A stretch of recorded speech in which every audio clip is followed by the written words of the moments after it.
Cube Radio. En direct à LCN. Mes camarades Mario Dumont et Paul Larocque se joignent à nous. Messieurs, on va commencer par parler de gestion de crise. C'est devenu, entre autres, la marque de commerce du gouvernement Legault. Et au terme de la session parlementaire, Mario, est-ce qu'on peut dire que c'est là où ils sont les meilleurs, les caquistes?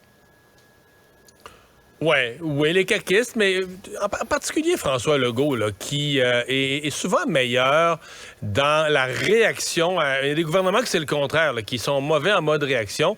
On a l'impression que François Legault, son rôle rassurant, bon père de famille, descend sur le terrain, proche des gens, s'occupe des affaires urgentes au moment où c'est urgent, puis prend les devants. Il est à son meilleur que quand, des fois, il essaie de développer des politiques nouvelles où là, à un moment donné, il se mêle, s'enfarge dans ses lacets, on plus sûr et plus certain.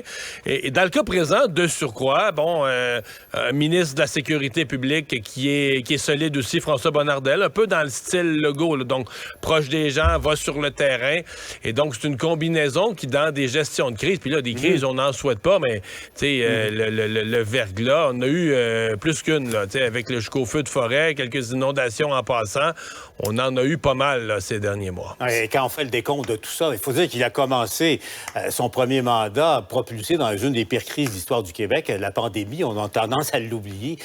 François ça a été toute une école pour la gestion de crise, ça, la pandémie. Absolument. Et là, depuis quelques mois seulement, quand on parle de Laval, la garderie, Amqui, et quand on y pense, ça n'arrête pas. Et, au fond, Mario le souligne, je suis d'accord avec lui.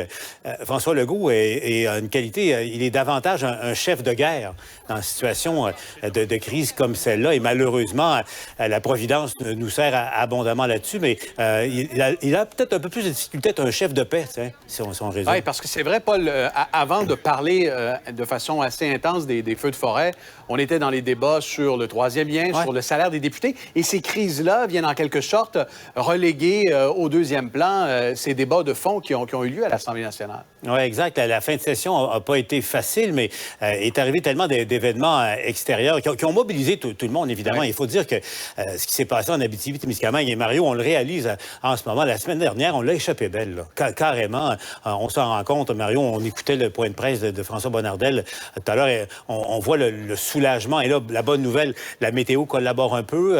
Les renforts arrivent d'un peu partout. Mais vraiment, c'est venu près la semaine dernière. Rendons-nous à Ottawa maintenant. Il y a eu la démission du rapporteur spécial qui a été annoncée quand même à 17h10 vendredi soir dernier. Est-ce que ça veut dire, Mario, que le gouvernement Trudeau va déclencher une enquête publique? Il a ouvert la porte aujourd'hui, mais n'a rien garanti. C'est parce que la question, c'est quelles options lui restent-ils? À un point, un gouvernement est sans option. C'est comme s'il avançait dans un corridor, puis là, les portes se referment, là, tu arrives dans le bout du corridor, puis il en reste juste une devant toi.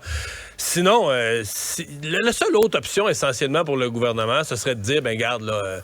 on prend ce que nous a dit M. Johnston, puis c'est pas une vraie crise, puis on prend pour acquis qu'à la fin de cet été, les gens vont partir en vacances. Au retour des vacances l'automne prochain, il va y avoir d'autres sujets, puis l'ingérence, on va poser 2-3 gestes symboliques, mais on enterre ce dossier-là. Mais moi, je pense que c'est pas réaliste. C'est installé. Dans l'idée des gens, il s'est installé, puis c'est pas banal. Une puissance étrangère est venue jouer dans nos élections, du financement, des personnages qui ont influencé les résultats dans un certain nombre de circonscriptions. Donc, une fois cette idée installée, il y a un malaise dans la population et le gouvernement va devoir faire quelque chose pour y répondre. Donc, c'est pour ça, je pense que le ministre Leblanc, le premier ministre, M. Trudeau, ont commencé à acheter du lest, là, à lancer cette idée coincée devant l'absence d'autres alternatives. Ils ont commencé à acheter du lest puis à dire, il faudrait travailler avec les partis d'opposition et je pense que tout ça nous conduit à une enquête publique. Maintenant, s'entendront-ils entre partis sur le mandat et le choix d'une personne pour présider, c'est loin d'être clair en ce qui me concerne à ce moment-ci. C'est devenu le supplice de la goutte, Paul, pour les libéraux. Justement, parlant de goutte, au fond, il y a déjà un moment que, si on fait image, que l'eau passe par-dessus le barrage, mais à 17h vendredi, le barrage a carrément cédé.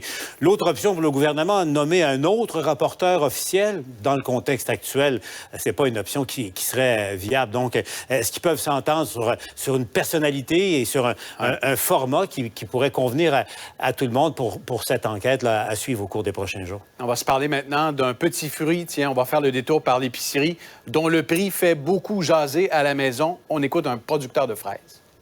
45 à 55 des coûts de production, c'est les salaires. Donc, toutes les fois que ça augmente, il faut que ça se répercute sur quelque chose. C'est le prix de vente parce qu'on peut pas absorber, les producteurs ne peuvent pas absorber toujours les coûts à la hausse comme ça parce qu'ils ne pourront pas survivre, là. Paul, vous m'aviez dit que vous êtes allé à l'épicerie en fin de semaine, un casseau de 750 millilitres de fraises des champs qui avoisine les 8 $. Ça passe mal pour bien des gens.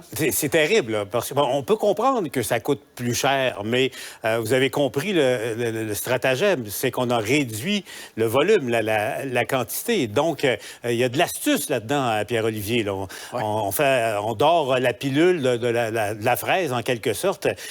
Puis, synonyme d'astuce, ben, tu sais, c'est, écoute, je regardais tout à l'heure, tu sais, attrape-nigo, roublardise, c'est des mots comme ça. C'est pas agréable pour le consommateur, mais évidemment, on peut comprendre les producteurs pour qui ça coûte de plus en plus cher également. Mais pour les consommateurs que nous sommes, Pierre-Olivier, morale de l'histoire, ça prend de plus en plus de foin pour s'acheter des fraises. Oui, effectivement. Et le fermier en toi, Mario, qui voit le prix des fraises augmenter. Et chaque année, on en parle du prix parce qu'on voit à côté celle de la Californie à 2 $ le casseau.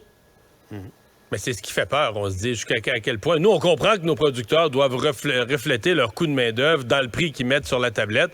Mais y a-t-il un moment où il va y avoir un point de rupture? Ils pourront plus compétitionner avec des fraises qui arrivent de 3, 4, 5, 6 000 kilomètres d'ici.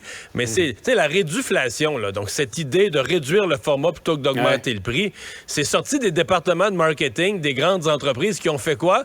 Qui ont étudié le consommateur, là, rien d'autre. Ils ont étudié le consommateur. Ils se sont rendus compte que le consommateur était moins sensible, malgré qu'il chiale, là, il est moins sensible à une baisse du format qu'à une hausse du prix. C'est juste ça.